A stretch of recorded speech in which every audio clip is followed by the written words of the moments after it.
I still remember the day in school when our teacher told us that the world population had become 3 billion people. And that was in 1960. And I'm going to talk now of how world population has changed from that year and into the future. But I will not use digital technology as I've done during my first 5 TED Talks. Instead, I have progressed, and I am today launching a brand new analog teaching technology that I picked up from IKEA. This box contains 1 billion people. And our teacher told us that the industrialized world, 1960, had 1 billion people. And the developing world, she said, they had 2 billion people. And they lived away then. There was a big gap between the 1 billion in the industrialized world and the 2 billion in the developing world. The industrialized world, people were healthy, educated, rich, and they had small families. And their aspiration was to buy a car. And in 1960, all Swedes were saving to try to buy a Volvo like this. This was the economic level at which Sweden was. But in contrast to this, the developing world, far away, the aspiration of the average family there was to have food for the day. And they were saving to be able to buy a pair of shoes. There was an enormous gap in the world when I grew up. And this gap between the West and the rest has created a mindset of the world which we still use linguistically when we talk about the West and the developing world. But the world has changed, and it's overdue to upgrade that mindset and that taxonomy of the world and to understand it. And that's what I'm going to show you. Because since 1960, what has happened in the world up to 2010 is that a staggering 4 billion people have been added to the world population. Just look how many. The world population has doubled since I went to school. And of course there has been economic growth in the West. A lot of companies have happened to grow the economy, so the Western population moved over to here. And now their aspiration is not only to have a car, now they want to have a holiday on a very remote destination, and they want to fly. So this is where they are today. And the most successful of the developing countries here, they have moved on, you know, and they have become emerging economies, we call them. And they are now buying cars. And what happened a month ago was that the Chinese company Geely, they acquired the Volvo company.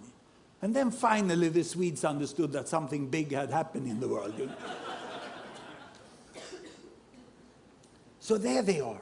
And the tragedy is that the 2 billion over here that is struggling for food and shoes, they are still almost as poor as they were 50 years ago.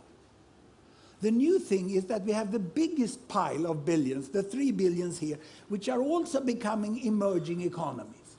Because they are quite healthy, relatively well educated, and they already also have 2 to 3 children per woman, as those have. And their aspiration now is, of course, to buy a bicycle. And then later on they would like to have a motorbike also. But this is the world we have today. No longer any gap. But the distance from the poorest here, the very poorest, to the very richest over here is wider than ever. But there is a continuous world from walking, biking, driving, flying. There are people on all levels, and most people tend to be somewhere in the middle. This is the new world we have today in 2010. And what will happen in the future? Well, I'm going to project into 2050. I was in Shanghai recently, and I listened to what's happening in China, and it's pretty sure that they will catch up, just as Japan did. All the projections. This one will grow with 1 to 2 or 3%, and this grows with 7, 8, and then they will land up here. They will start flying. And these lower middle income countries, the emerging economies, they will also forge forwards economically. And if, but only if, we invest in the right green technology so that we can avoid severe climate change and energy can still be relatively cheap, then they will move all the way up here. and they will start to buy electric cars, isn't it? This is what we will find there. So what about the poorest 2 billion? What about the poorest 2 billion here? Will they move on? Well, here population comes in, because there we already have 2 to 3 children per woman, family planning is widely used, and population growth is coming to an end. Here population is growing. So these 2 billions will in the next decades increase to 3 billions, and then will thereafter increase to 4 billions. There is nothing but the nuclear war of a kind we've never seen that can stop this from happening, because we already have this in process. But if, and only if, they get out of poverty, they get education, they get improved child survival, they can buy a bicycle and a cell phone and come here, then population growth will stop up there in 2050. We cannot have people on this level looking for food and shoes, because then we get continued population growth. And let me show you why, by converting back to the old-time digital technology.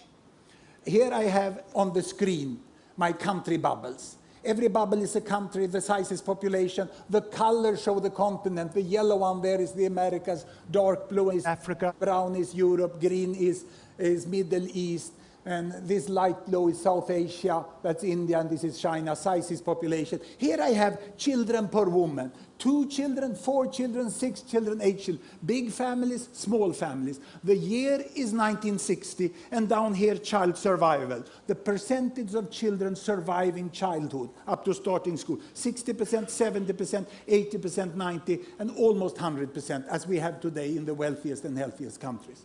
Look, this is the world my teacher talked about in 1960. 1 billion Western world here, high child survival, small families, and all the rest, the rainbow of the developing countries, with very large families and poor child survival. What has happened? I start the world. Here we go. Can you see, as the year passed by, child survival is increasing. They get soap, hygiene, education, vaccination, penicillin, and then family planning. Family size is decreasing. They get up to 90% of child survival, then family is decreasing. Also the Arab countries in the Middle East is falling down there. Look, Bangladesh catching up with India. The whole emerging economy world joins the Western world with good child survival and small family size, but we still have the poorest billion. Can you see the poorest billion? Those boxes I had over here? They are still up here, and they still have a child survival of 70 to 80%, meaning that if you have 6 children born, there will be at least 4 who survive to the next generation, and the population will double in 1 generation. So the only way of really getting world population to stop is to continue to improve child survival to 90%. That's why investments by Gates Foundation, UNICEF and aid organizations, together with national government in the poorest countries, are so good, because they are actually helping us to reach a sustainable population size of the world. We can stop at 9 billion if we do the right things. Child survival is the new green. It's only by child surviving that we will stop population growth. And will it happen? Well, I'm not an optimist. Neither am I a pessimist. I'm a very serious possibilist. It's a new category, where we take emotion apart and we just work analytically with the world. It can be done. We can have a much more just world, with green technology and with investments to alleviate poverty and global governance. The world can become like this. And look at the position of the Old West. Remember when this blue box was all alone, leading the world, living its own life? This will not happen. The role of the Old West in the New World is to become the foundation of the modern world. Nothing more, nothing less. But it's a very important role. Do it well and get used to it. Thank you very much.